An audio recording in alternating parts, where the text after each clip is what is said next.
नमस्कार. लीनाचे स्वयंपाकघरमध्ये मी लीना आपलं स्वागत करते. आज या स्वयंपाकघरात तुम्हाला मसाला दूध कसे बनवायचे हे पाहायला मिळणार आहे. चला तर मग आजच्या या रेसिपीला सुरुवात करूया. इथे मी अर्धा लिटर म्हैशीचे उकळलेले दूध घेतलेलं आहे. गॅसच्या मध्यम आचेवर दूध उकळायला ठेवूयात. दूध बिना तिखटाच्या पातेल्यात उकळायला ठेवायचे आहे. दूध खाली तळाला लागू नये म्हणून खालून वरपर्यंत पळीने हलवत राहूया. मसाला दूध बनवण्यासाठी दूध उकळलेलं असलं तरी आलेली साय अजिबात घ्यायची नाही आहे, कारण जर आपण साय घेतली तर जसं जसं दूध उकळत जाईल तसं तसं त्याच्या गुठळ्या तयार होतील. आता या दुधाला खळखळून उकळी आणूया.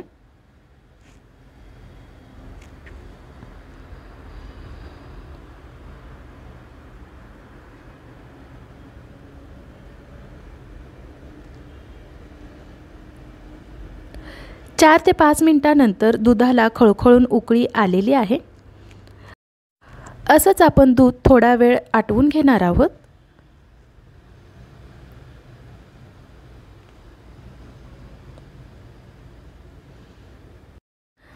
दहा ते 12 मिनिटे झालेली आहेत.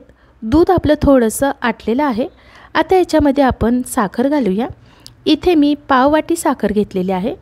साखर तुम्ही तुमच्या आवडीप्रमाणे कमी सुद्धा करू शकता.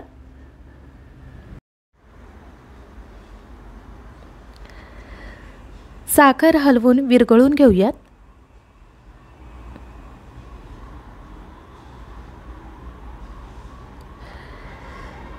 तीन ते 4 मिनिटे झाल्यानंतर साखर आपली विरघळलेली आहे. आता याच्यामध्ये आपण ड्रायफ्रूट्स घालूयात. इथे मी 4 ते 5 काजू बदामाचे काप करून घेतलेले आहेत. तसेच थोडीशी चारोळी घेतलेली आहे. उकळलेल्या दुधातली चारोळी खायला खूप छान लागतात.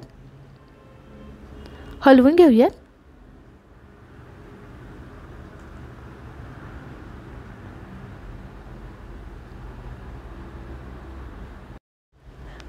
पाच ते 6 वेलची सोलून कुटून घेतलेली आहे. वेलची पावडर घालूयात.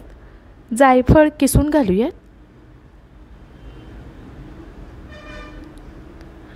थोडेसे केशर गरम दुधात भिजत ठेवलेले होते. केशर घातलेले दूध घालूयात.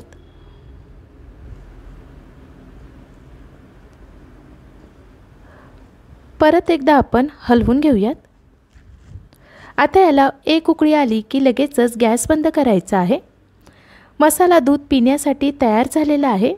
या मसाला दुधाचा आस्वाद तुम्ही गरम गरम घेऊ शकता किंवा फ्रीजमध्ये ठेवून थंडगार स्वीट डिश म्हणून सुद्धा पिऊ शकता. मला आशा आहे आजच्या या रेसिपीची तुम्हाला थोडीफार मदत झाली असेल. आजची ही रेसिपी तुम्हाला आवडली असेल तर लीनाचे स्वयंपाकघर या यूट्यूब चॅनलला सबस्क्राईब जरूर करा. धन्यवाद.